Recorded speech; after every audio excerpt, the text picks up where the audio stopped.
Welcome to Tucker and Riyadh, the Wheel of Time showcast. I am your host, Joe Perry, here with my co-hosts, Jen Isgro, Tom Kokoza, and special guest returning co-host, Brendan Johnston. Jen, how are you?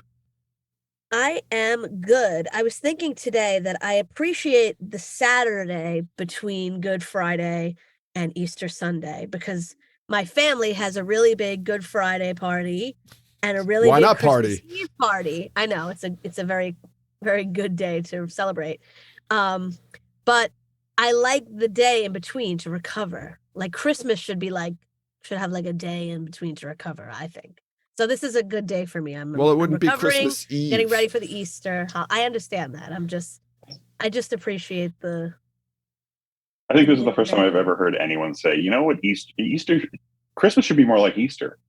I've never heard that before. Christmas Eve and then Christmas Eve is too big of a party day for me. I can never recover in time to really enjoy Christmas. So just don't party so hard. I'm happy today. I know. Well, that's my problem. Party too hard. I have an Irish family. Party's too hard. Tom, how are you? I'm fine. I guess on a somewhat similar note, I was asked by my my 5 going on 6-year-old son, what is Easter? Why is yesterday Good Friday? And what is Good Friday? What is Holy Thursday? What do all those things mean? So I started to explain it to him, and we're not a particularly religious household. My son hasn't really been to church ever or anything like that. And as I start to explain it to him, it's like, well, this is really fucking dark. And I'm like, I can't explain to him what a crucifixion actually is. Like, I'm like, okay, he died, but he got better really quickly, really, Wasn't even the full 3 days. It's like a day and a half. That's right. 3 days if you count the day he dies and the day he comes back. Subtract showers, it's like 15 minutes. So I think it's funny though that you, like Jesus, said, let me just lay down for a bit on Holy Saturday. Yes. Get my energy back. That's the real story, is it? Jesus just partied too hard on Friday. He went missing. It was kind of like the Hangover. They thought he was dead. He just slept it off all Saturday, and then he came back on Sunday. In a tomb. He was just on the roof. He just wandered into this open tomb. If you really think about it, the Hangover is just like the story of Jesus. The Passion of the Christ. You don't even have to think about it that hard. It's all right there. It's all right there. Ed Helms is clearly doubting Thomas. Right. Brendan, how are you today? I'm good. I'm fine. Continuing the Good Friday talk. If any of you were wondering if the New Jersey Department of Motor Vehicles is open on Good Friday, the answer is no. And I learned that the hard way. Oh, no. By going there? Rob and I have been trying to do this Real ID thing. And a couple of weeks ago we went and we had everything we needed. And they just said, now the Real ID system's down. You guys got to come back. So we went, we took the morning off. Both of us took the morning off from work yesterday, drove all over the DMV. I pulled in the parking lot and said, oh, wow, we're the first ones here. This is great. Oh, shit. Nope, that's not what happened. Really? That's weird. Yeah, I was pretty surprised. And Robin was like kicking herself pretty bad on the way home for like not thinking to look it up. And for those of you listening at home who don't know, my wife Robin is Jewish. I was like, why are you blaming yourself? Like, to you, this is just Friday. Well, is it? I'm the one who went to. Is it closed because of Passover? It's not closed because of Good Friday. Passover wasn't Friday, wasn't it? Passover was Thursday. Passover was Thursday. But is it like you get the extra it's a week day? Of they don't close the whole week. Yeah, I mean, I don't think they wouldn't close 2 days for Passover. I don't really know if they would because I'm not. It said on the door it's closed for Good Friday. I got out and looked just to be sure. Okay. Yeah. Right. Closed for Good Friday, you heathens, I believe is the exact phrase. Yeah, exactly. Good. Why is it called Good Friday? I don't know. That he died, I guess. Yeah, it's great. Somebody look at that was. I don't know how. Yeah, that was the intro to. That was like the witty banter that Briscoe would say right before the episode. Yeah.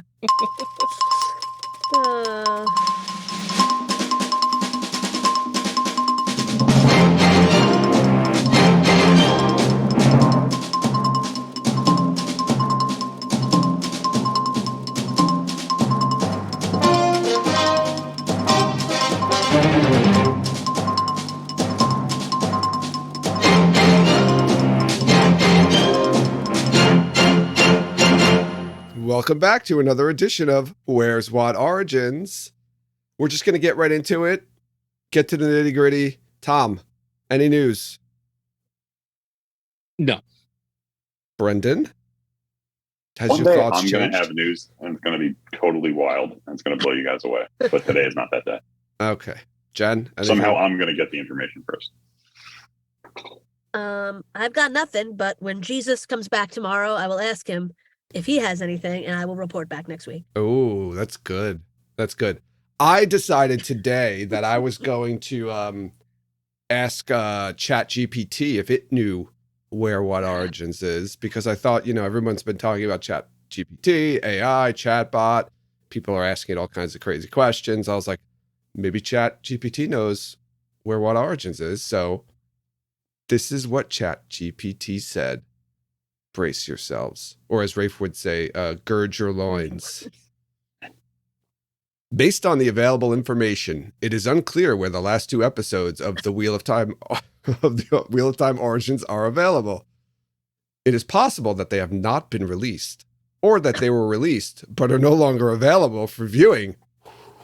That's a plot twist right there. It might be helpful to contact the show's production company or the streaming service on which the animated shorts were released to inquire about the availability of the last 2 episodes. Great idea. Thank you, ChatGPT. You were very helpful. All right, let's get into our main topic. We're continuing our rewatch of season 1 of The Wheel of Time. We are up to episode 7, The Dark Along the Ways. This is the first of 2 episodes directed by Kieran Donnelly, and I realized I forgot to write down who wrote it because I was so enthralled by the cold open that I totally forgot to look at the credits. It was Amanda Kate Schumann and somebody else. Amanda Kate Schumann, thank you, But there was Jen. a secondary writer who I didn't pay attention to because I assumed you. It's Amanda Kate Schumann and Catherine B. McKenna. Okay, there you go. Okay. Catherine B. McKenna. All right. So as I said, I got distracted by the cold open because this is obviously the number 1 cold open of the show, I think, right? If we can all agree I on forgot that. about it.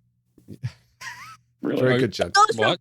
No, I forgot that it was like this episode. I didn't forget Oh. about it. I forgot like it was at the beginning of this episode. Because it's like the worst ending. And then like the next thing you watch is like the best beginning. The best cold open. Yeah, they really do Like the do a good worst job ending of to an trying to like episode. bring you And back then, in. like, yeah.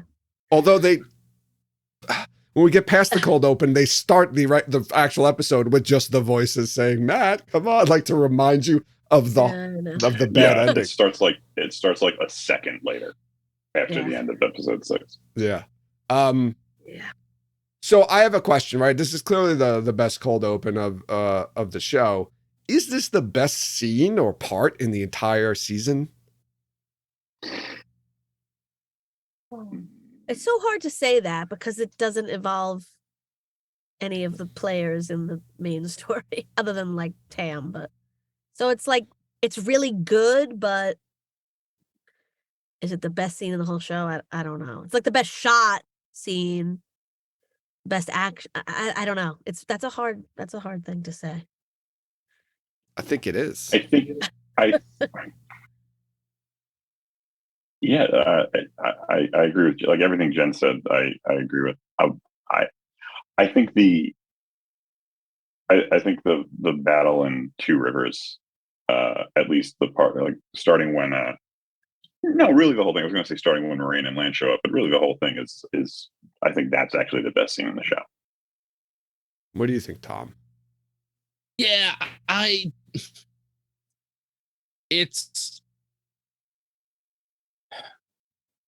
not to me. It is probably the most well crafted and executed thing that the show puts out. I think it's top to bottom. Like everything in it looks really, really great, and they nailed everything they wanted to nail in it. I think it also, I think, and we talked about this at the time, but it elevates the expectations for what fights should be on this show going forward, right? In a way that I expect to see a lot of really impressive combat in season 2, but like there aren't emotional stakes to anything that's happening. Like as Brendan said, the whole back half of episode 1, like you know who these characters are a little bit. It's so shocking, and then it's so visceral and cool. And I think a lot of the stuff that happens in episode 3, especially the Tom storyline with those other characters who appear in the show, is like, I think that's really, really well done in a way that this doesn't get to be, because to Jen's point, like, you don't even know anybody in this scene until the shocking reveal that it's Isn't Tam, even in right? the scene. Right. That's my point. Yeah. Right. Like, retroactively, you realize, like, oh, Yeah. I know who's holding that sword, right? But like, so yeah, I think that's it. But like, I was actually going to ask, we didn't get a chance because my computer sucks and I kept rebooting while we were getting ready for the show, if we could just talk about the cold open today and not just forget about what happened. Oh in the rest no, of we the got to episode. talk about this other stuff in this episode. There's a lot of There's good other stuff. good stuff in it. There's There good is other stuff in good it. stuff. This episode is, well, whatever. This episode was not as bad as I thought it was going to be. I was No. spoiled. Yes, I actually Agreed. thought the same Agreed. thing. Going back and watching it, I mean, there's the couple of scenes that I don't like. Well, it's really one main scene that I don't like. We'll get to that later. But talk about the cold open. Let's just do the whole episode. Anyway, we talk about the because obviously the beginning pays off at the end. That you find out who the two people are. But I noticed this time going up too, and I think we noticed it the first time around, and we talked about it. Just like at the end of the scene where it's the sword, she sees the sword like right at her chest, and then like the camera pans up the sword blade, and you see the heron mark on it, like in the back there. And I'm wondering how many people caught that in the first viewing who never read the books and said, "Oh, wait a sec, there's a heron on that blade too." I'd be interested to know the answer to that question. Probably something we can't ask, but. Did you notice it, Brendan? Do you remember noticing it the first time? Not only do I not remember noticing it the first time, I didn't notice it today when I watched Oh. it again, Well, even there though you I go. knew what it was. So I just There was Yeah, sexual tension between the sword and something else, so Brendan didn't notice it. I was looking at the bees on the armor. Oh yeah, yes, bees. Yeah, baby. Not the bees. Oh no. All right. Do you want to continue? I mean, we've talked about the cold open many times. I don't know if we need to go into too much into that. It's a great scene. No criticism here. I think it's the best scene in the show. I guess the other one, maybe Winter Night, right? That was really good. Just that whole sequence until, Yeah. I really like, I'm going to keep reiterating it, but I really like Dana's like monologue to them, and then Oh, at the end? Tom coming in and killing her. That's Like, true, that's a too. really good scene. I That's a feel like. really good Yeah. scene Yeah. too. Yeah, I really like that too. I was going to say maybe something with Tom in it would have been, but Yeah. that might be the scene. Well, these are the options that we gave you as a comment. Yeah, everything in I think there's a very strong argument to be made, and no one can go, clearly it's not. Yeah. This is it's one of the best scenes in the show, without a shadow of a doubt. And yeah, here's to more. All right, so we get into the actual episode.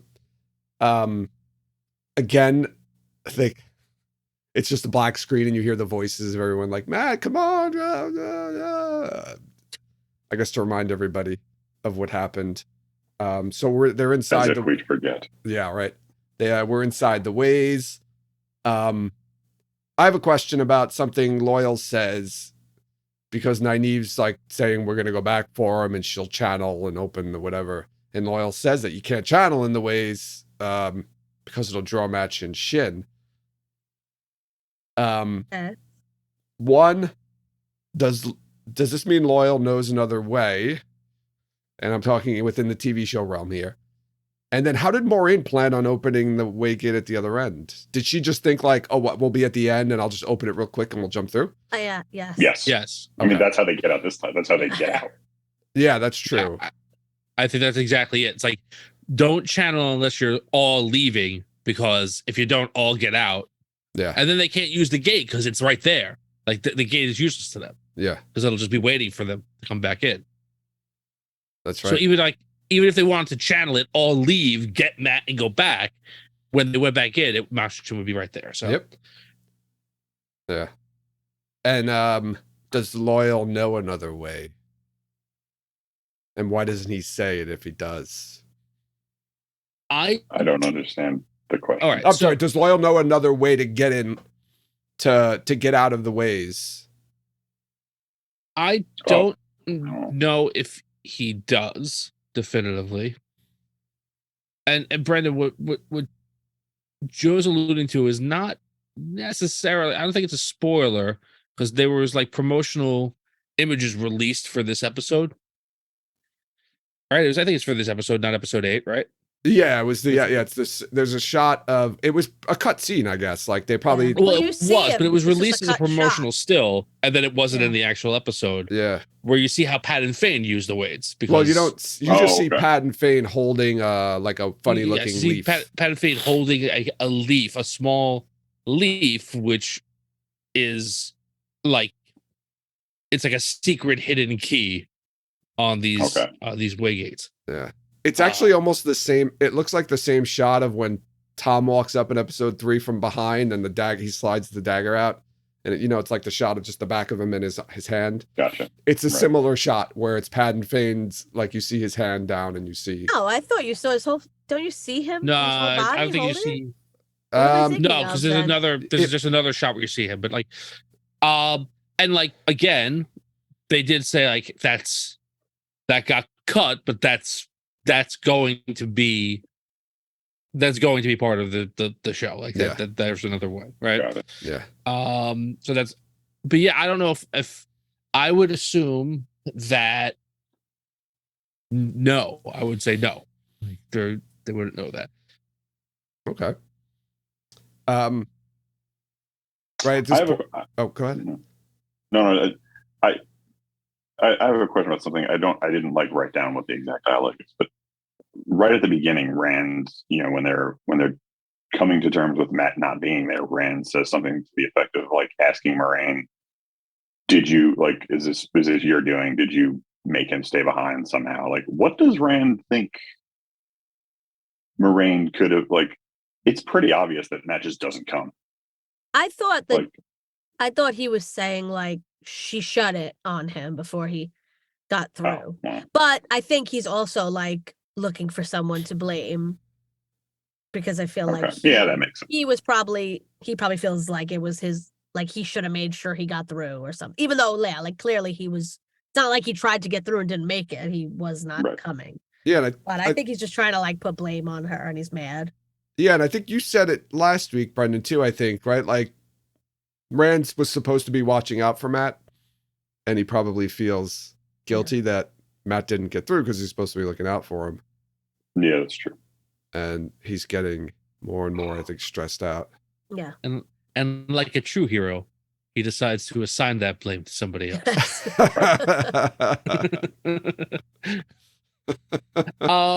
Yeah, I do wonder in that reading too whether he was like, did you like magic up his head? I didn't think that. But he could have been, he could have been just like saying things, Yeah, well, I would say this. I don't like. There was a question in, I don't know if it was last episode, the episode before, or it was last episode, because you're like, we were saying like, how did the Dark One know to get inside of Swan's head and no, and like you were like, he like it's a demon like from the Blight or whatever, like who knows what they could do. And I think that Rand feels the same way about Aes Sedai. He has no idea like what their actual power set he is. says that the first episode he's like, quiet down, like when Perrin's gonna talk, he tells him to quiet. He's like, you don't know if she can hear us or something like that. Like they don't know what, they don't understand the one power, what Aes Sedai can really do and not do. So yeah, she is like, they call them witches, but like a lot of people are like, they live in Salem. They're just like, she's a witch, she can do whatever. Like, so I don't think he would put anything past her as something that she might be capable of doing. Okay. Yeah, and I mean, Moraine basically rules Matt out as the Dragon Reborn, and then she's like, well, if he is, he's susceptible to turning to the shadow, and I'm not bringing him over there. Because that could be really we'll bad. just go with the rest of them and all die. Yeah, we're gonna get into that. That's one of the things mean, that bothers. That's one of the it's things a that week. bothers me about this episode. Yeah, something they had to do It- this week. It doesn't, because I think this actually is established starting in the last episode, where Moraine has become a complete fatalist. Like, it's just, Yeah. he's not here. Well, it can't be him. Fuck him. Like, it's just like it's actually established in the first episode when she sees the guy being gentle. It's like, well, he ain't a dragon because he's gentle. But I and the wish she dragon can't said be gentle. that. But she's like, well, if it is him, then I don't want him here anyway. I wish she would have just been like, No, it's not him. I like that she Forget said it. that, because I think she's giving you some information and opening the door that the dragon, it's a possibility that the dragon could become bad and turn to the shadow. That's a possibility that could happen. But like, if it's possible that it's him, then like, what are they even doing? Like, they just have to Hoping go that on. it's I not think Hope so. I it's think not That's him. not him. I think she's hoping it's not him. Yeah. She's deluding herself and saying, "Well, I hope it's not him. I'll bring these other with us," like you said. Yeah, And if they all die, then We'll go I guess back it's for him, Matt. yeah. I guess it's Well- Matt. But Well, and it's I think it's in the next episode, whatever. But Rand calls her out. She's like, whatever. I think it's in episode 8 where Rand says, "You thought it was Egwene the whole time." Like, Yeah. like she has in her head, I think, like a betting interest in Yeah. in it not being Matt. I don't know. Oh yeah, not being Matt for sure. Yeah. Loyal starts explaining about the ways and talking about how they were once beautiful, verdant landscapes, blah, blah, blah. Perrin spots the guiding stone, right? That's a fun little bit. And then Rand asks how he saw it. So we're starting to see Perrin's getting some heightened senses from his love of wolves, Mhm. which I like adding that little bit in there. I wouldn't say it's like it's a strange relationship. It's an affinity, not a love. Yeah. I was just using the word love. Anyway, there's a funny little bit here where Loyal, right? Maureen asks Loyal to read the guiding stone because it's all messed up. Something's damaged it, and he asks for everybody to be patient, and then Rand jokes in the background. I mean, if you don't put the captioning on, you almost don't hear what he's saying.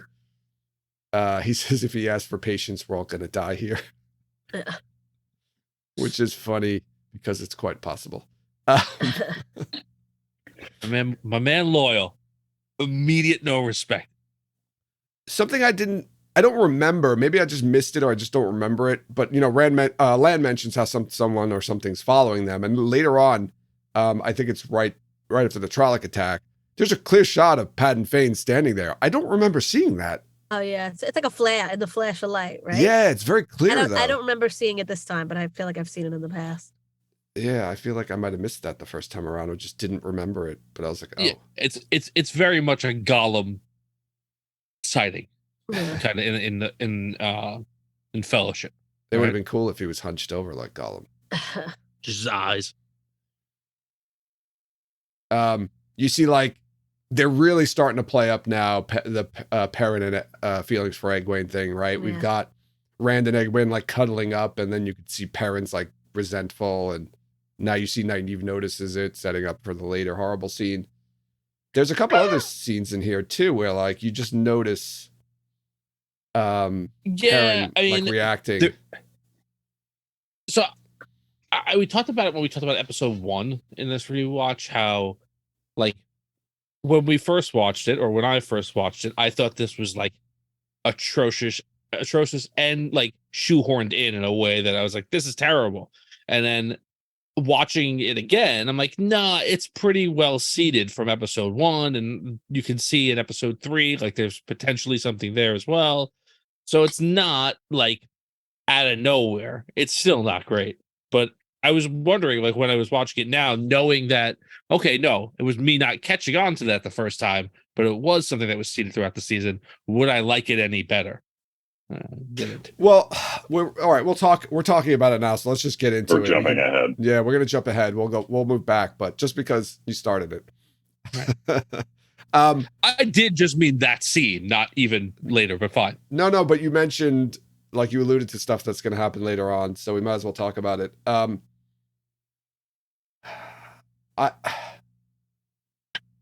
Perrin says the only way he says something like the only woman he's ever loved is his wife. His wife. Is he lying? Yes. Yeah. I think so. And I kind of think Egwene knows that he likes her a little bit. Or She seems totally Oh, oblivious. See, I disagree. No, because I feel like she Yeah. doesn't say anything. Like the way Rand's like, what are you talking about? And she's just like standing there. I feel like she It's knew a a little bit. super awkward moment. I know, but I feel like she doesn't react as if it's the first time that she's, not that she's heard it, but maybe she kind of like knew a little bit. I But don't know. I never don't know. said anything to I don't- anybody. yeah. I don't don't think know. she knew at all. I think Perrin I'm going was to take very this as discreet. like Jen has a different insight into this Yeah, situation I was than just gonna the three of say. us do, perhaps. But I have to agree with the other guys. Like, I did not take that. I took that as like she's like, this is like the silliest thing to eat. Like, it's like not like Right, it's to her silly. it was not something that was real. It wasn't real, but I think that she maybe sensed that he had a crush on her, but she never said anything to anybody, and it was just in her own mind. That's because I was watching her and she literally says nothing. She just stands there. It is awkward, but she doesn't say like, what? Huh? Like Doesn't nothing she like make that. like a confused face? I don't know. I think she does. I think- And then Rand, like when Rand, it's right before like Rand steps up and kind of starts, the two of them start getting in each other's face. Yeah, I was That's a like, wolf streak, boy. yeah, I was Yeah, thinking Rand, about I that. think thinks like better of it. He's like steps up in his face and he's like, all right, forget it. No. I'm not gonna actually fight him. I think, oh man, For any number of reasons. it does. Yeah, I forgot about that line, and I was like, I thought about it, and I was like, is he lying? Is he just flat out lying right there? Interesting to think. I'd like to ask Rafe that question. Like trying to convince himself. I think it actually. I agree that the scene is not good. With the additional context of this scene, and rewatching the show, something I found myself thinking. I think it was during episode 3. Like, is there a possible element to the obvious extreme guilt that Perrin is feeling? Like, he accidentally kills Layla, his wife, and he's all broken up about it. But from a certain perspective, it kind of worked out really well for him. Well, that's what the Black Wind he's- is even saying to him. So Right, he had to right, have that but in his like his in brain. episode 3 when it's just him and Egwene and they're stranded, and like I feel like part of that guilt is like, well, maybe this was for not good but for the best. Like maybe it worked out, which just again continues to make the worst part of the show even worse. So I would say, like, I'm thinking about it, I'd like him to be telling the truth in the fact that, like, when he Me says too. the only woman I loved is my wife. And I think that Perrin, as frustrating as he is in this season, the Perrin that I know is kind of like able to do a self-analysis of his emotions. It may take longer than you would like, but he is kind of able to get an internal gauge and understand the difference between like an infatuation and actual love, actual real love between two adult people or whatever. And like, here's the thing, right? He's with Egwene with the Tinkers for like a month, Yeah. right? Yeah. Where they're really chill for most of that time. And like, he doesn't do anything, doesn't try anything, like that doesn't progress She's in any way. Spending all her time with Aram. Yeah, I don't think he can. I don't think he could though. Anyway, like Yeah, but his I guilt also don't for Rand I and feel all like I feel like almost, so like Brendan's point, like that that guilty train of thought has been tested from, Maybe. in his own mind. I don't know. I see what you're saying, and I sort of consider the same thing. Like, oh, the only woman I've ever loved is my wife, and I just had a crush on Egwene for a while, or Right. or whatever. I don't think the show presents these characters, at least to this point, as having that level of emotional intelligence or complexity to split the hairs like that. The only one of the Edmonds Field five, Maybe or the- 90. I was going to actually say Matt. I think Matt is the only person I think who's like maybe Matt. consistently shows complex emotional difficulty. But he's not here anymore. Well, you know what? On that, that brings me to something I wanted to bring up about this scene. Like, aside from the love rhombus shit, between the four of them, one of who's dead. Matt is very conspicuous by his absence in this scene. Like, him not being there throws off the dynamic of the group. Yeah, to the point where they're like not fun to watch. well, yeah, and I mean it even sparks a fight in this scene, right? Right. That's And I like get, and I know that I was gonna, like, I know that's the point of the scene. But it's, I mean, the scene happens that way because of things that, partially because of things that acting on the production of the show, not necessarily the story. But also, I think I was really hard on Perrin in the last two episodes when we first talked about it. But watching it again, I realized that, like, it feels like when they get to, in a version of the show where Matt comes along and everything goes fine, I feel like when they get to Faldara, it should be like Matt and Perrin should be playing off each other. While Egwene and Rand are reunited and Nynaeve's having her whatever with Lan. And with Matt not.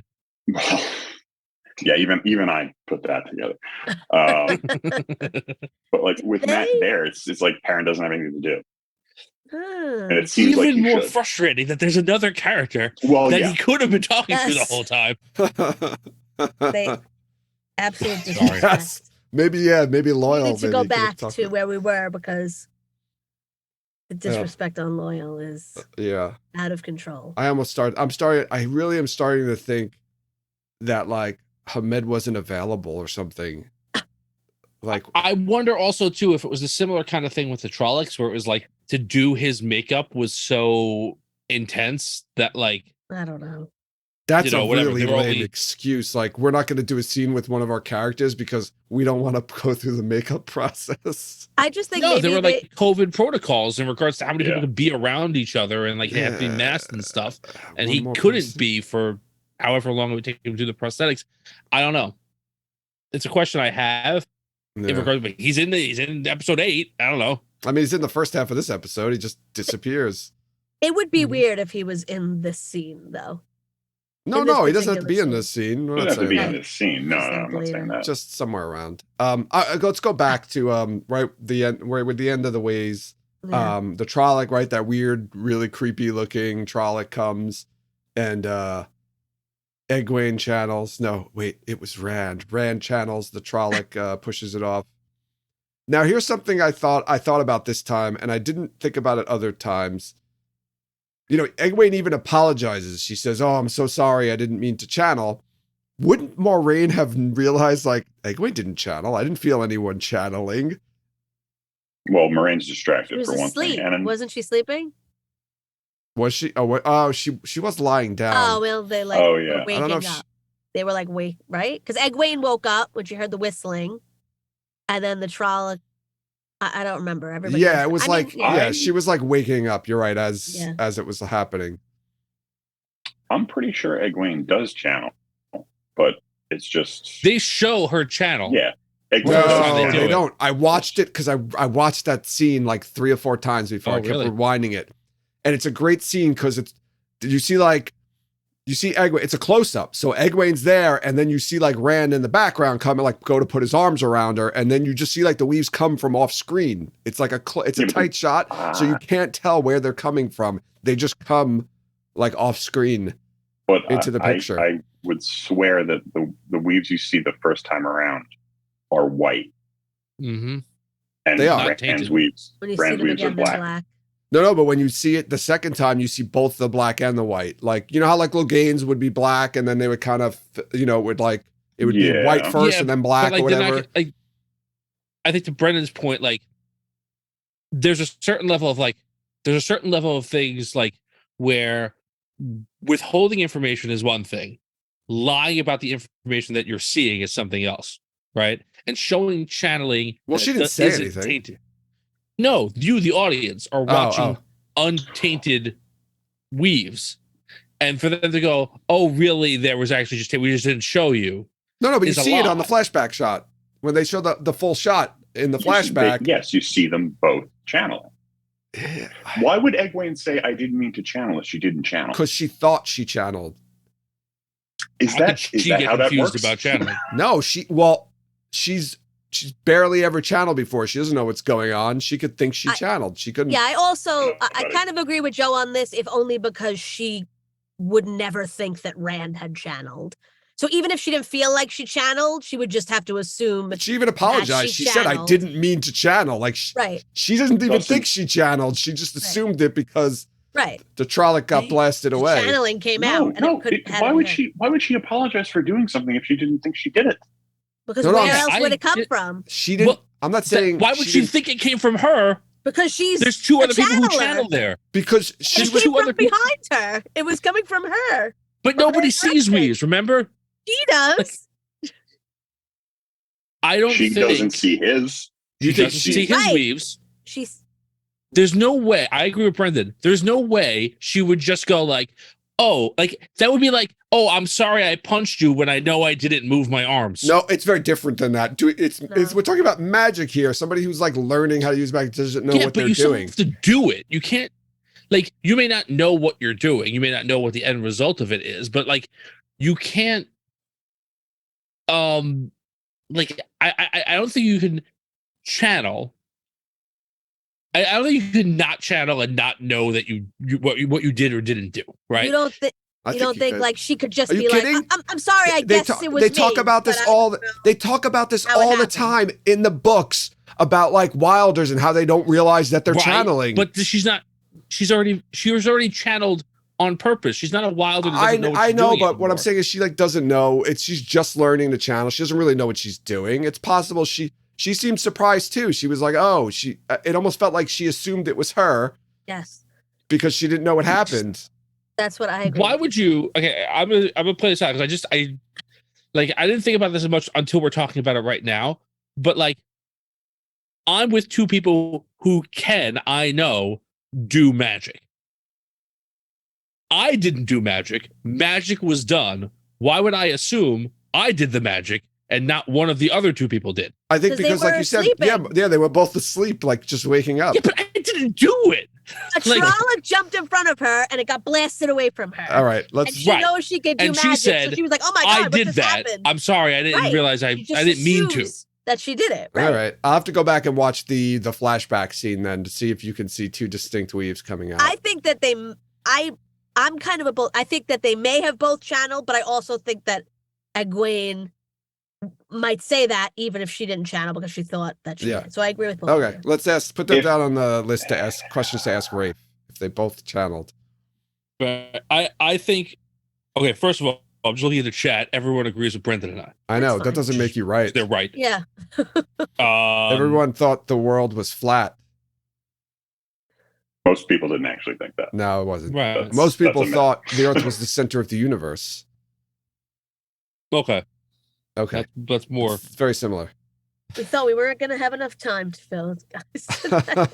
We haven't even got out of the ways. We didn't even get to Feldari. We got a toe. No, we got a toe. We talked a little bit about. I think we probably talked about something we would talk about more than anything else when we get there.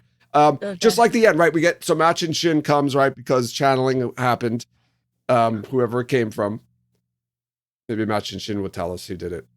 Nynaeve does another like, you know, channel burst or whatever, but we get all those taunts. Did she? I didn't see anything. She didn't? Like a raging sun?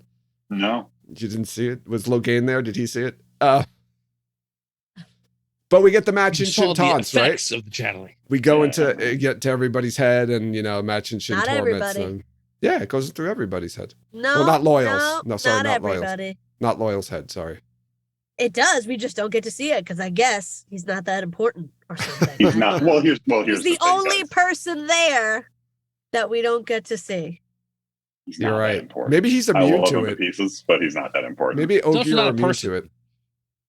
He's also not a. He's a different creature. As of being rude now. That is just being rude. Just saying. Being like I think he would think it rude if you ogreous. called him a human. I said person, not human. Not person. He's a Ogier. Oh, God.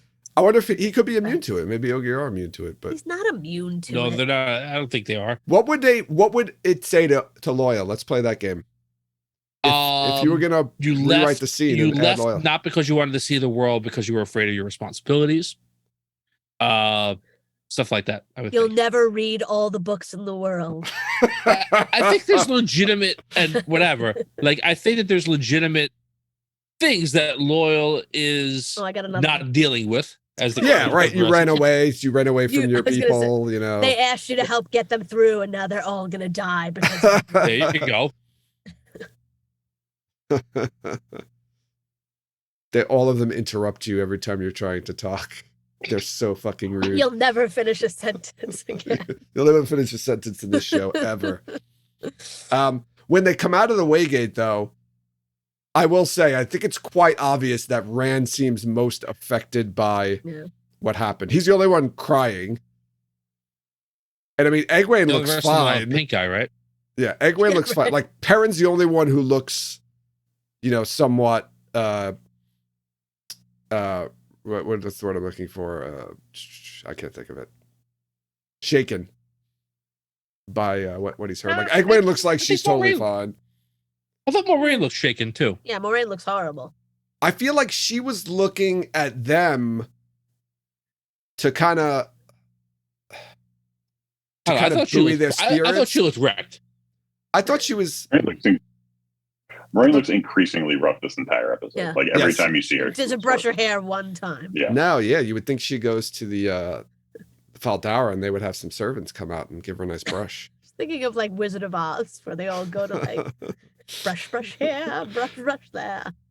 I feel like Moraine's Everyone looking. comes out with bows on. They're loyal. If you look, He's not the cowardly lion. no. If you watch it, Moraine looks at every single person like she's looking for a reaction to try to figure something out. Like it almost felt like she was looking at them to see like which one looks the worst. Is the Dragon Reborn or something like that? But she does say like don't listen, don't listen to them. Like she was trying to just make sure everyone was okay. That's what I got from it. Yeah. But she does look tired. I'll tell you that much. Yeah. Kids we are go- fucking annoying, man. Yeah. We go to Faldara. We meet some new people. This is this place, the Fortress City, as Loyal calls it, is overseen by Lord Agelmar. He's kind of rude at first and curt to Moraine. Can I say He something? really is. Sorry. The first shot of Agelmar is really good. With Like the with back his- the back shot where he's Oh, like yeah. standing in like the circle window. With or his whatever. awesome bird vest. Yes. I love that. I love that shot. That's a good shot. It's like they shot a bird out of the air and just cut it in half and he put it on. It's amazing. He's just Love it. eating. He's just eating it too while he's wearing it. He just pulls pieces off and eats it. He is rude. He's incredibly rude to Moraine. And then like after Moraine explains what she's doing there, he's like, I've offended you. I'm like, yeah, no shit. Apologized. He said, I offended No, you. he didn't. He said he's just like, I've offended you. Like, well, you were deliberately rude. So yeah, of course you did. Well, this probably isn't the first time that somebody came up there and tried I to guess. tell him shit. Yeah. I want to say, I was wondering if he was being rude and kind of short with her. Was it because of pride, do you think? Because he did say, like, we've fended ourselves, for whatever, and we don't need you meddling, which is, again, this is a little contrary to the books because they're very friendly to the Aes Sedai and Valdara. Or is it anger at his sister because he thinks his sister wrote a letter for them to come help? Do you think either one of those is the reason why he's rude? I think the first thing is why. I'm sorry, Brendan. I cut you off. No, I'm just saying that. Yeah, I think that's why he's rude. Both of them? You think it's both? What I'm saying is, like, do you think it's one over the other? I guess. Oh no, I think it's both. Pride and anger at his sister. Yeah. Also, it just seems like kind of a dick. Yeah, he is kind of a dick. With an awesome vest. I love him. He's great. Like, I'm not saying it's a bad thing. Right. Yeah. The chat agrees that it's both. We want him on that wall. We need him on that Yeah. We need him to charge that wall. in charge. We'll get to that next week. So we also meet Agomar's sister, Lady Amalisa. We see that she can channel, and she wears an Aes Sedai ring, and she has no stone. And there's a quick conversation between her and Moiraine. We learn that she trained in the tower, but wasn't strong enough to become Aes Sedai, so they sent her home with the ring. Do you remember if do they get to keep the ring in the book? They do, okay. Yes, because Morghese has one, right? Yeah. I was going to say, though, I really like this change because if everyone that went to the tower came home with a ring that could channel like a little bit, they could like pretend they were Aes Sedai, and I like that they're like, okay, you have the ring, but you're clearly not a real Aes Sedai. Because there's no stone in it. You're saying you like the stone. Just like everyone had the same ring, whether they were Aes Sedai or not. Yeah. So this way, it's like, okay, she's trained, but she's not. She can't go pretending that she's an Aes Sedai. So I like that.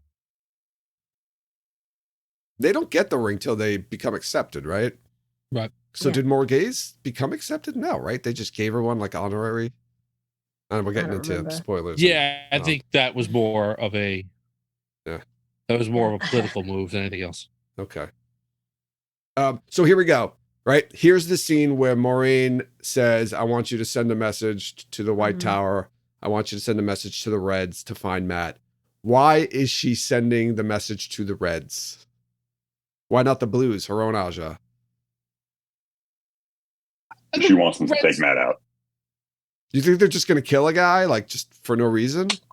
I don't think they're going to, but I think she wants them to. Really? Yeah. No. I assumed it was more like finding men is what they do. Right. Right? Maybe. And she doesn't know what's going on with him, and he might channel or he might not or whatever. What if he is the Dragon Reborn and she just sent the Reds after him? If he's the Dragon Reborn,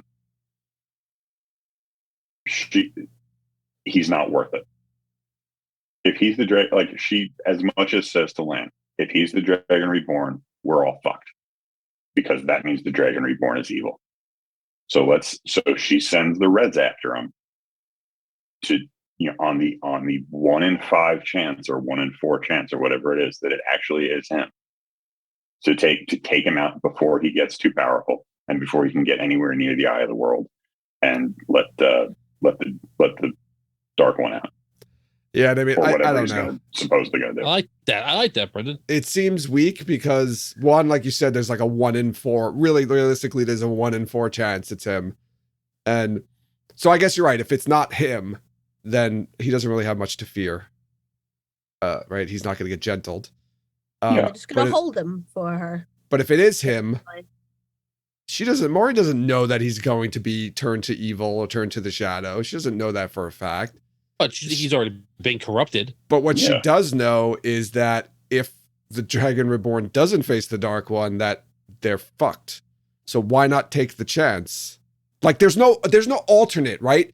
Right. If he's the Dragon Reborn and they take him out, right? Moiraine takes him out, the Reds take him out, they're fucked. And if he is the Dragon Reborn and he is evil, they're fucked. But you don't know he's going to be evil, so why not? Why would you do it? I think it's a worse fucked if he turns bad. I don't think so. Right? I think the Dark One wins either way. Maybe it's easier. Maybe it's easier. But then he's with the Dark One. Yeah, maybe it's easier with the Dragon Reborn, But they're not going to win, even if he's the Dragon Reborn. Let's just say he gets killed. The Whites killed him. There's different levels of losing, I would say. I don't know. I think the Dark One There's wins. different The Dark levels One of wins. losing. He's not going to be the Dark One's not going to treat people differently because the Dragon Reborn's on his side. He's gonna. The world's fucked either way. It's going to be the same result. All right, the Dark One is like he's in prison, and they were going to try and like kill him, but he's like in prison, right? He can win without breaking out of his prison, and just the forces of evil could rule the world until the next dragon is reborn in the next age or whatever.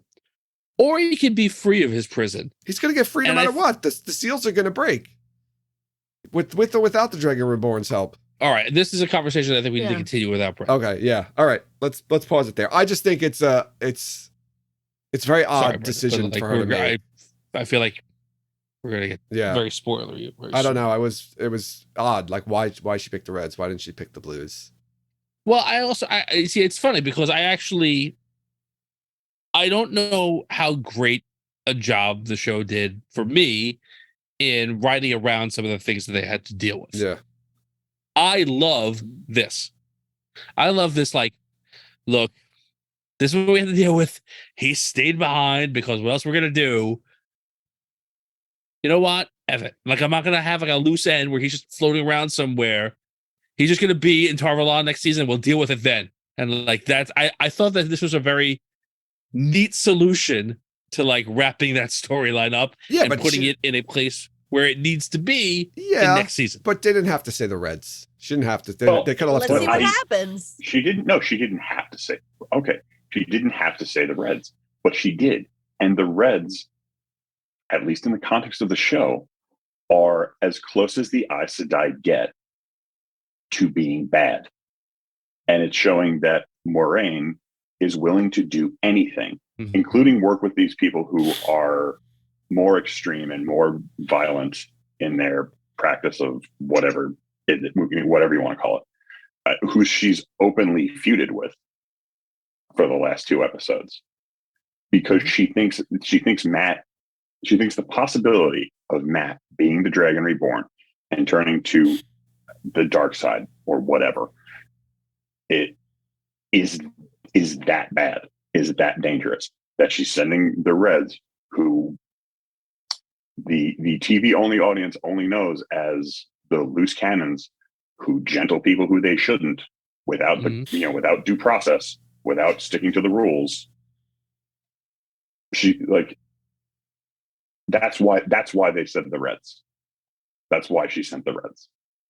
Like if she sent the Greens, the Greens just seem like a lot of fun. Right. He'll be banging chicks left and right. He'll be awarded the next time we see him. Also, like we discussed last episode, it was established last episode that at least one very prominent Red sister knows exactly who this guy is. Yeah. Right. Nobody else does. So there's also just like, well, I'm cutting out the middleman, right? Curly hair, cheap jacket, no face. Got it. Let's go. Yeah. He has no face. Yeah. All right. Let's move on from that. We'll just fill it in later. Whatever. Yeah. Like the iron filings in the little pen. There's another shot, I think, right after here where we're getting a kind of like a Perrin, Egwene feeling vibe going. He's also trying to live by the way of the leaf. He's telling Rand about it, I think. Because he wouldn't eat meat. So it sounds like he's gone non-violent and vegan. Yay. It's a choice. Well, it gets interesting though. We meet the Min, right, who is apparently some sort of seer, as I think she's referred to by Moraine, or actually Annalise, I can't remember now. Right? She's a bartender in Faldara.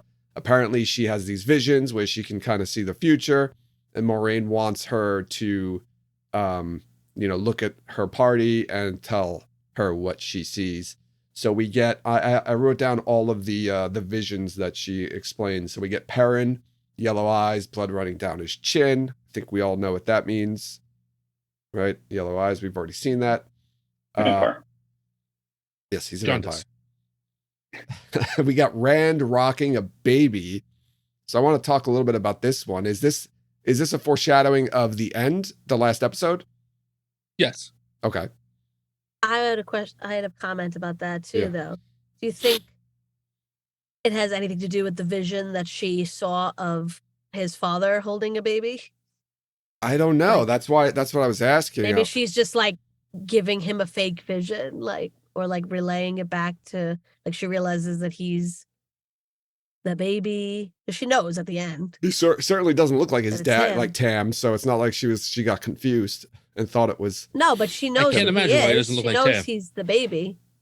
Yeah. So I don't know. I mean, it does hold the baby in the 8th episode, so it's confusing. But I Right. also It's feel just like the reason I say is that's just a scene from episode 8. Yeah. Yeah. she knows that he's the Dragon Reborn, right? Yes. Like, but she doesn't tell Moraine that. No, she doesn't tell So anybody. like, I don't know. I feel like that could be a fake. That could be a lie. What could be a lie? The that vision she that saw. she tells her about him. But we see We see her. I know, we see the I- vision. I know, but I don't know. again. I feel like they don't. Maybe she just thought she had a vision, and someone else was having the vision. Yes. What? I don't Nothing. get it.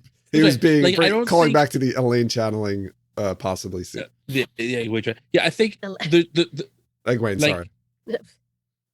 the camera should not lie to you. Yeah, I agree. Right. Okay. All right. You're right about that. I think it would. Yeah, I think it's just a foreshadowing of the last episode, the end. The girls, she doesn't ask separately. She just says the girls, and Min says white flame and rings of gold, which I think we all meet in is ice. White Well- tower, ice to die. And they don't like. She doesn't differentiate like if No, one of them is one and the other one. So that's and you don't see it. So that's I imagine she saw No the same, difference. like both of those things over both of them. She sees a white okay. flame We'll and a talk ring about of that gold. later too. Okay. And then she mentions all 4 are linked, which is very unusual, something she hasn't seen before. And she talks about the sparks of light and the shadow trying to swallow the sparks.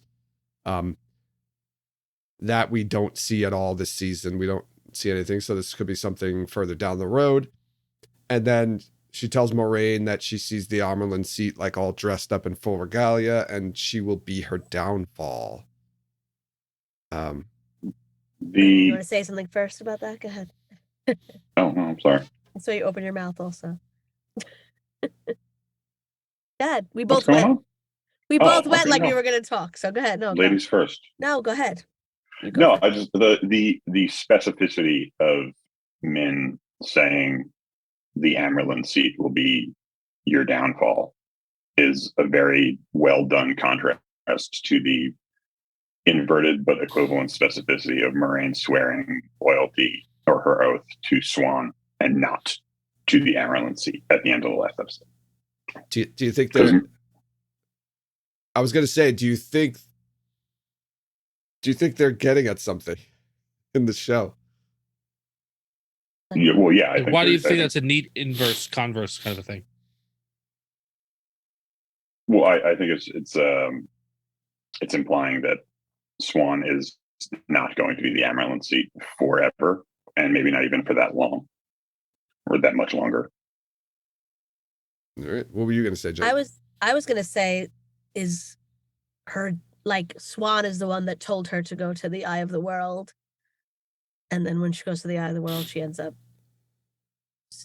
shielded. Yeah, this is. We don't this- know like what happened to her, but it's a downfall, I would say. Yeah, Maybe you think? not forever, but it's a pretty No, I think you're right. happen. I think it's 100%. She Yeah. takes forever. I don't think Moraine thinks she's going to survive the Eye of the World. Like Yeah. there's a bunch of things in this episode that make you think that she's like, this is it. I'm going to go there with the dragon.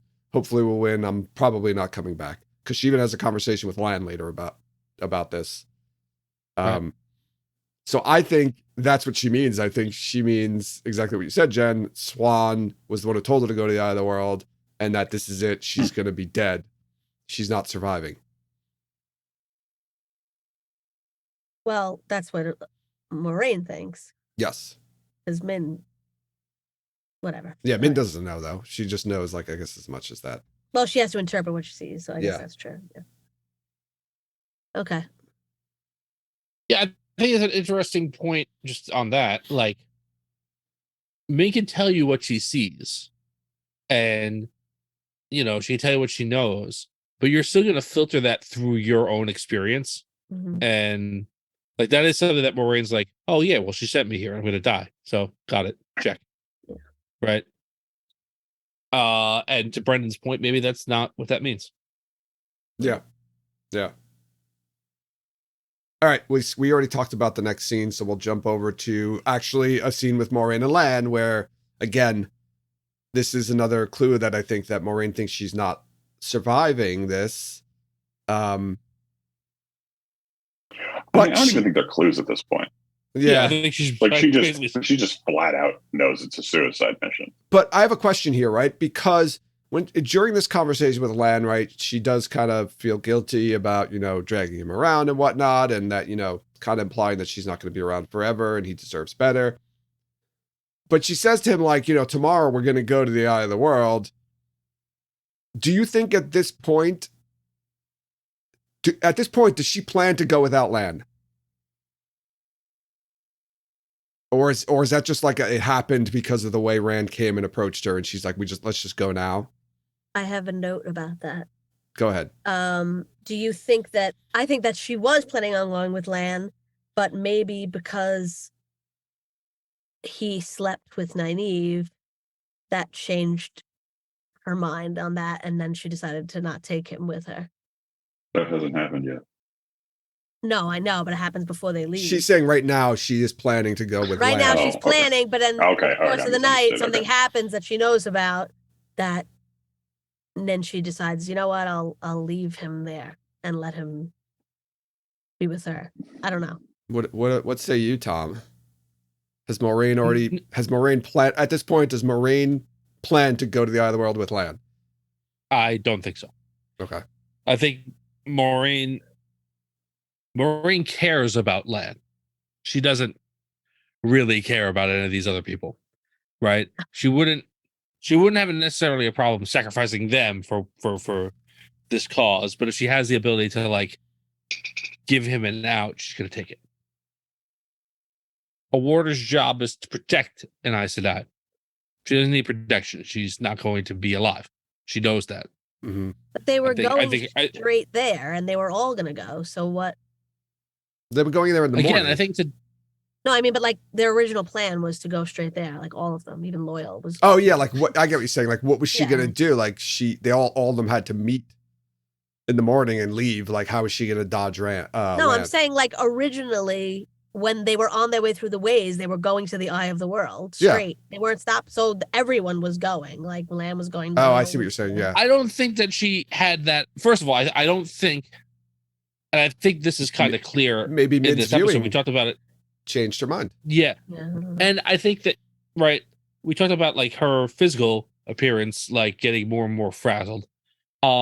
She's not planning ahead anymore, right?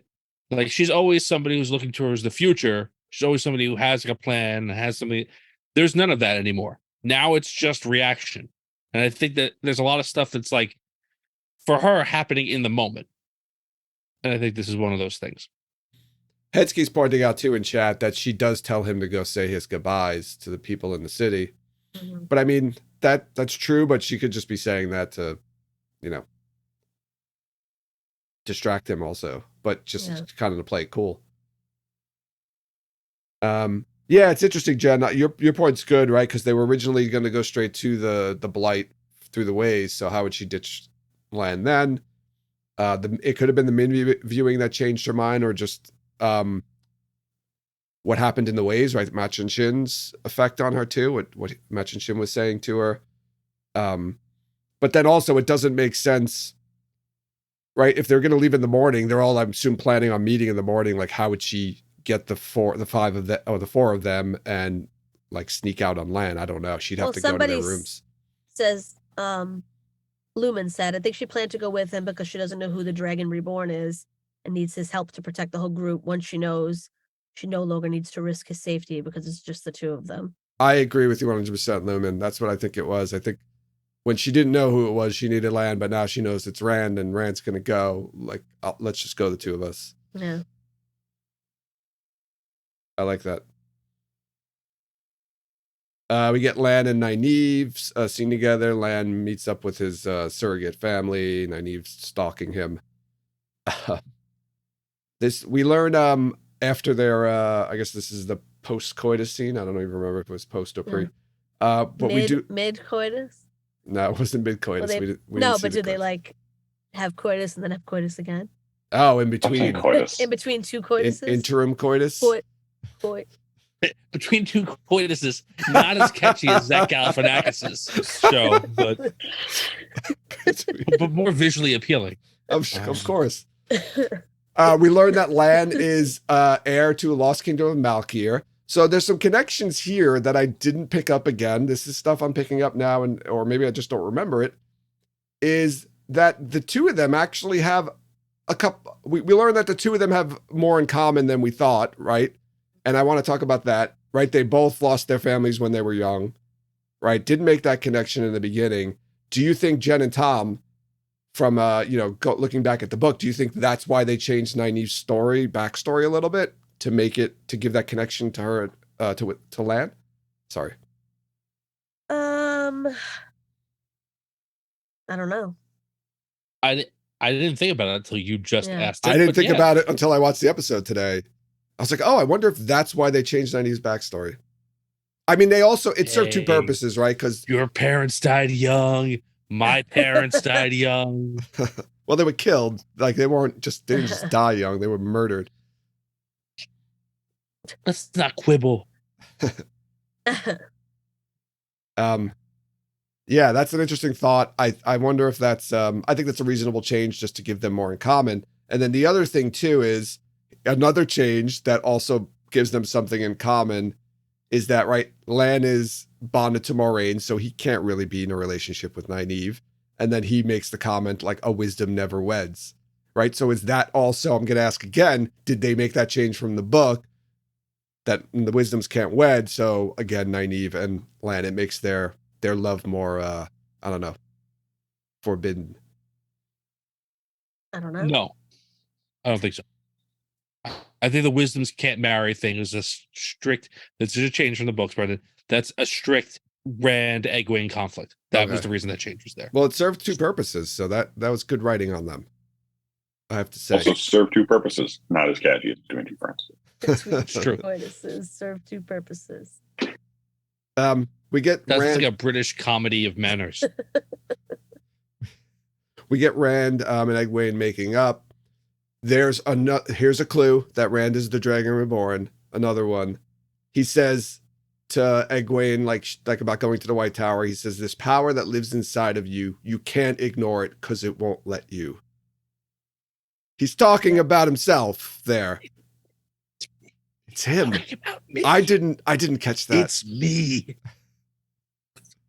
He's saying like, I know what I know what the one power feels like, and you can't not.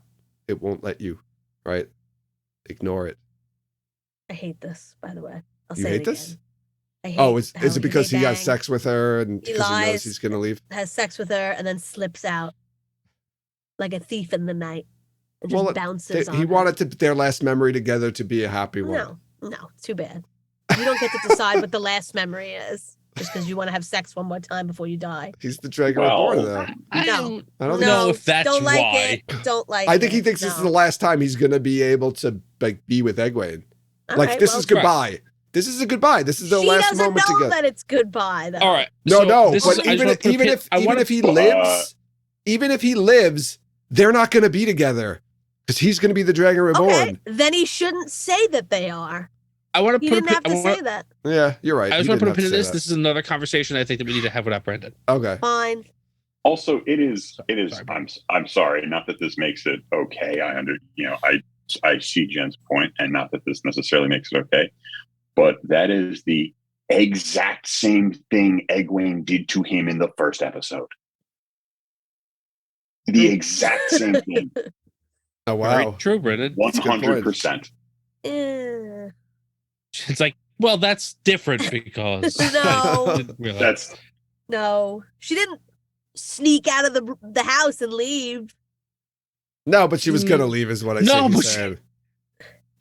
She talked to him It was about her it house. beforehand. She tried to. No. No. Rand asked about it and she wouldn't say anything. Mm, Then they whatever. do it, and then he's like, "Hey, what's up?" And she's like, "Well," He's like, and sup. he's like, "Oh, She's not happy. Yeah. thanks." And He's not happy like, about it either. No, I don't like it. He's a liar. at least Rand's got a He better didn't say, excuse. He think he we'll might get die. married and everything's gonna be great, and then they have sex, and she's like, "Psych, I'm not even gonna go out with you anymore." He's like, "Oh, we'll go to the White Tower. I'll She be waits the your next day. warder. Let's have sex." And then as soon as she falls asleep, he's like, slips He out of the never says bed, and he's gone. So wait, but it's the Wait, you're about the also same making it amount of sound like time has he's trying to passed. get in her pants, But and that's the you. No, I just don't like that he lied to her. and that's And understandable. Yeah, no, I it's get it. manipulative. I agree. I agree that he should have I- lied to her, and you don't like it. I think it's very valid. I'm just saying.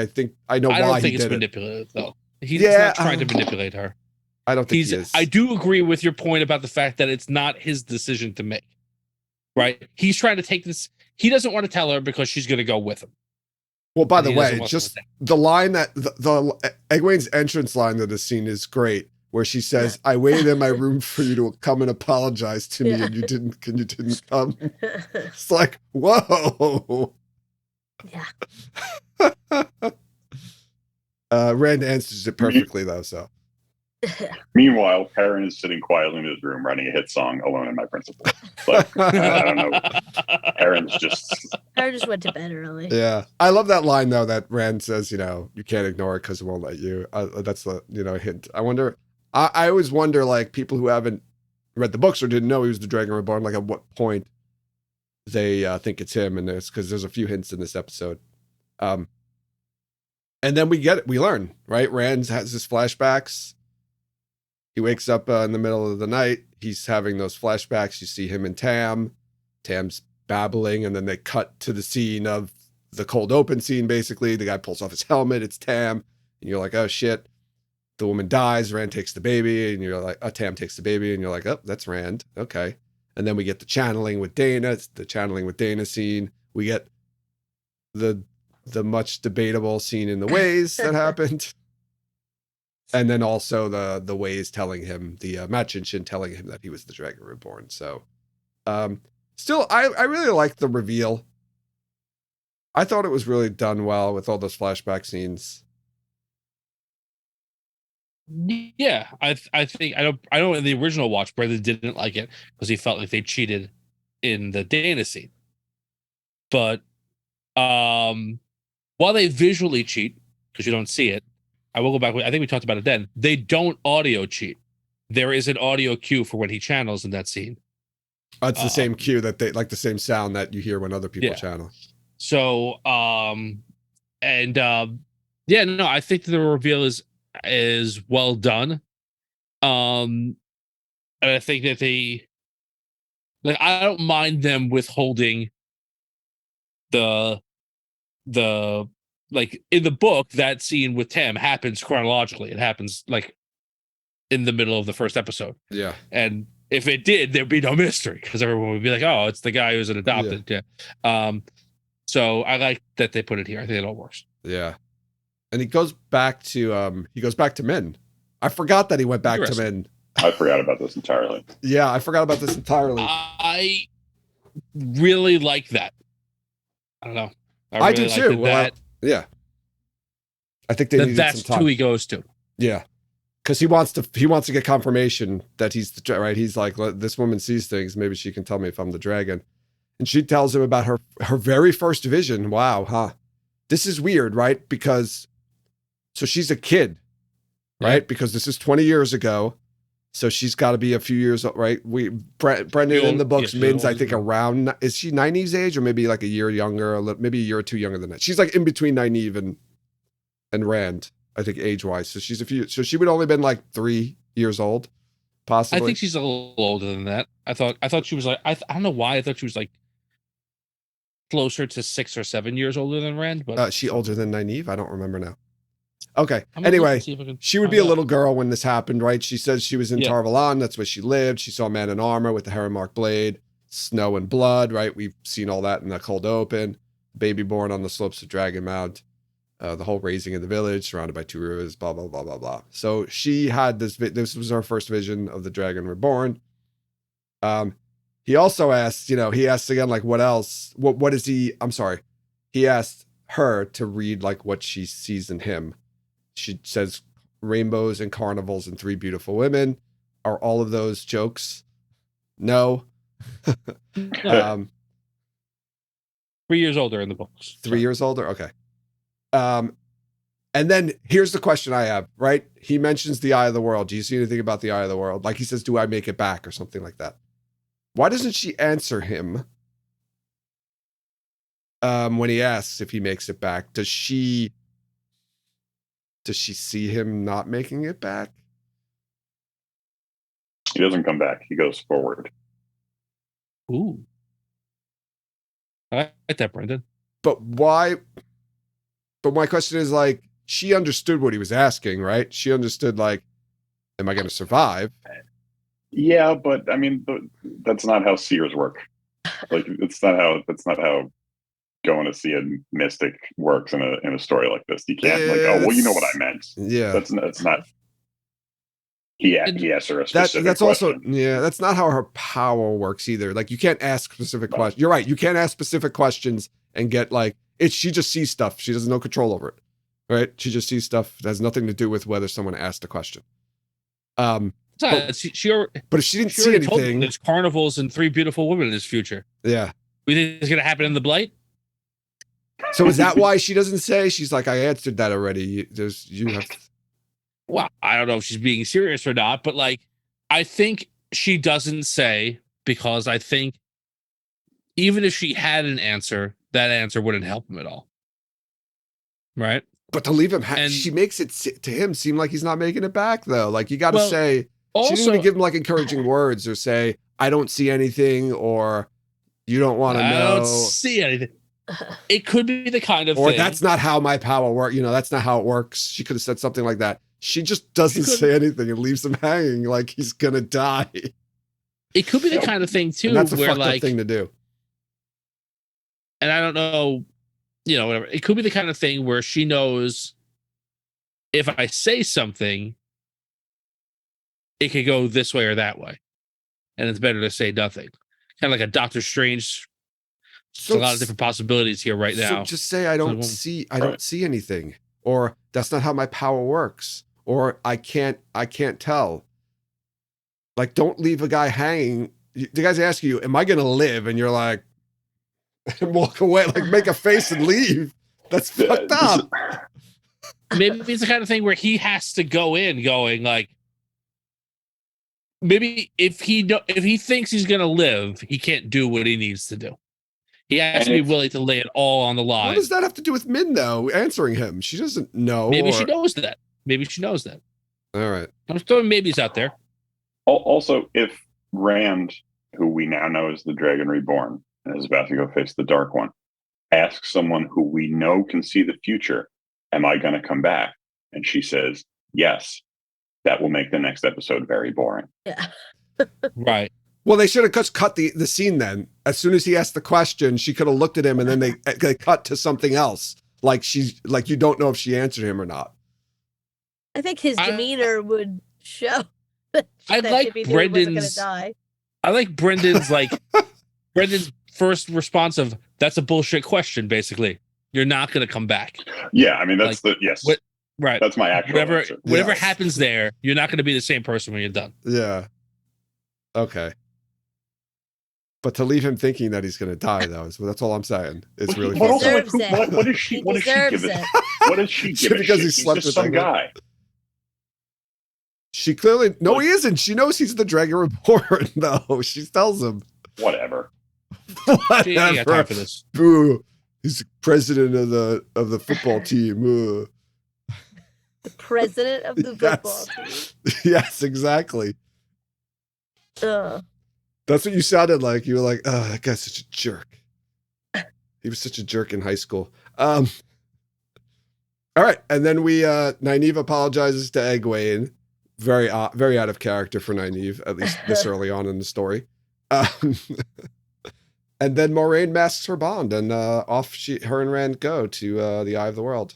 Oh, I have one more question about the end. Good. If Egwene said she didn't want to go, do you think that Perrin and Nynaeve would have also said they didn't want to go? I think Nynaeve would have went, and then Perrin probably would have followed. Or do you think he would have stayed with Egwene? Like if Egwene said, you know what, I decided It's I like, don't oh, want to Rand's go. gonna Do die. you think that? Well, no, at that point they didn't know that Rand was gone. Oh, that's true. Yeah. They were like, "What are you gonna? Did you decide what you want to do?" And Egwene said, "I want to go." And then they were both like, "Okay, yeah, I'll go too." I think Nynaeve had already decided that she was gonna go. Yeah, I don't think there's any way that Nynaeve would not go. Yeah, she's going to follow them. Like it's already been established that like her whole motivation in this season at least is like to protect the four of them. No, but I mean, like, if Perrin and Egwene didn't go, would she go? Yeah, because she would want to protect Rand. Like the other two wouldn't be in danger; they'd just stay at the fortress and be okay. So she would go and protect Rand. Okay. I think it's very funny that they're getting ready to go off and fight the devil, and at least 3 of them are probably going to die. But Egwene still has the time and demeanor to tease her friend about hooking up with a dude. She's trying to make Like, life. hey, I noticed nobody's slept in this bed. What's going on? All right, let's go kill the devil. Well, the both of them thought they were gonna die. They were gonna die the next day, so they both had sex. Sure. Yeah, and who says Egwene didn't want to have sex with Rand? Getting back to that, she thinks she might die the next day. But this is like our the end of the world sex. Again, let's table this. It's apocalypse sex. All right, you want to get into Perrin and Loyal we're up to? You don't know. Let's pull out our ratings. There's no other time to experiment. Let's do our ratings. Is it. Are we ready? Who wants to go first? I will go first. All right. I will give this episode a 3.25. Oh, wow.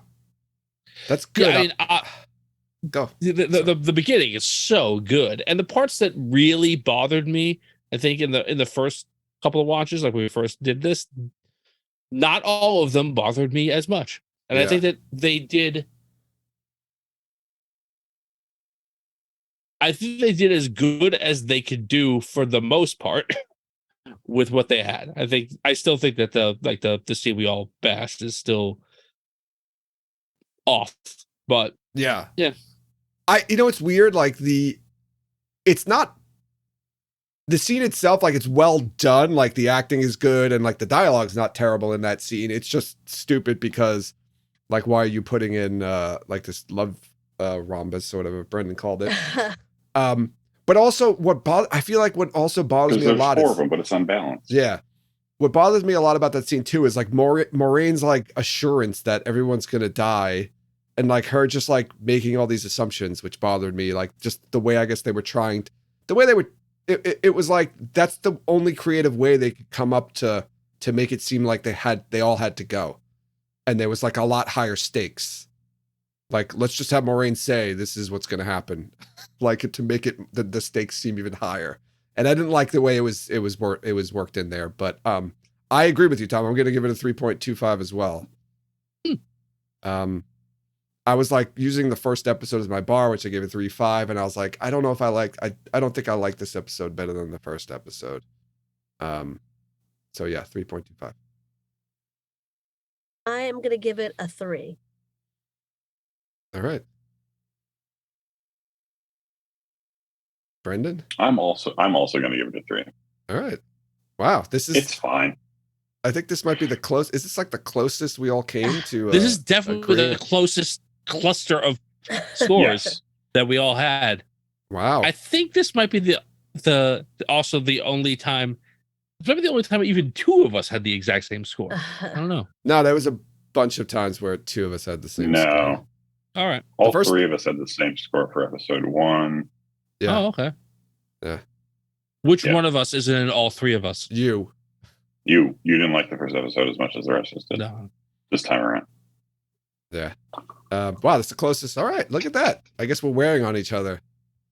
Something tells me our episode 8 scores are going to be pretty close too together. I think it's a sign. I think it's a sign of this episode just being not as bad as the last one, and it's fine.